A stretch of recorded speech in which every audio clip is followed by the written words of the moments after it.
আসসালামু আলাইকুম। এই যে আমাদের ধানে আজকে শেষ চাপানের সার দিয়ে দিচ্ছি। মোটামুটি আজকে 55 দিন বয়স, যদি একটু বেশি হয়ে গেছে আমি বুঝতে পারি নাই। আমি ভাবছিলাম হয়তো 160 দিনে ধান উঠবে, সেই জন্য 55 দিনে দেব ডোজটা, কিন্তু দেখছি ধান মোটামুটি 108টা বিশেষ করে মোটামুটি থোড় ফুলে গেছে। তো যে কারণে সার শেষ চাপান এখন একবারে দিয়ে দিচ্ছি। তো এই যে 108 দেখছেন মোটামুটি ফুলে গেছে, সব থোড় চলে এসেছে। এটা 108। তো কীটনাশক এবং সার হিসেবে আপনার 14 কেজি বিঘাতে 14 কেজি হারে ইউরিয়া একটু কম দিছি, সাথে কিছু ডিএপি দিয়ে দিছি, এবং হইল পটাশ 8 কেজি ওই মাথায়।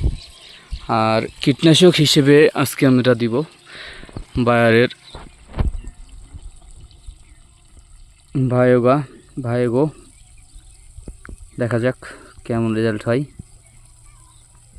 এর আগে আমি ইনসিপিও ব্যবহার করছিলাম, আলহামদুলিল্লাহ ইনসিপিওতে ভালো রেজাল্ট।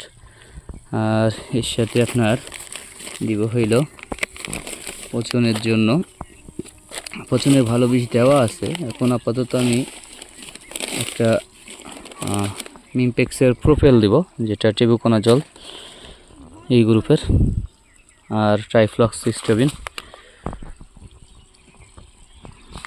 যাক, এরপর আমি আবার একটা হয়তো ডোজ করব, যেটা আপনার শীষ বের হওয়ার পরে।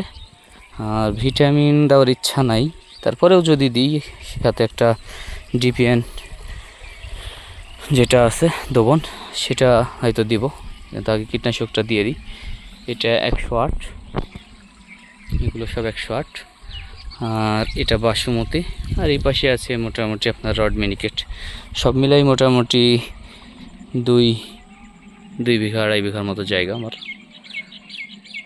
তো ধন্যবাদ সবাইকে পরবর্তী আপডেটের জন্য।